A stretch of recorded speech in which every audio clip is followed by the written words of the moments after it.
அமெரிக்காவில் அதிபர் டிரம்புக்கு எதிராகவும் அவரது அரசில் முக்கிய பதவி வகிக்கும் தொழிலதிபர் எலான் மஸ்கிற்கும் எதிராகவும் போராட்டங்கள் வெடித்துள்ளன.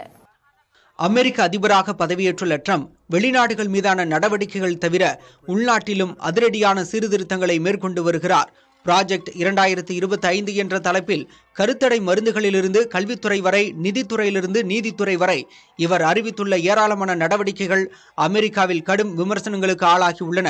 வெளிநாடுகள் மீது டிரம்ப் தொடங்கியுள்ள வணிக போர் உள்நாட்டில் விலைவாசி உயர்வுக்கு வழிவகுக்கும் என அஞ்சப்படுகிறது.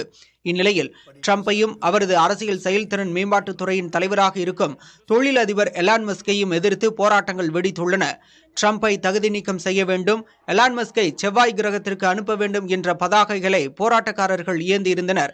குறிப்பாக தொழில் அதிபரான எலான் மஸ்கிற்கு அதிக அதிகாரம் அளித்து விருப்பம் போல் செயல்பட அனுமதித்துள்ளது குறித்தும் போராட்டக்காரர்கள் குரல் எழுப்பினர்.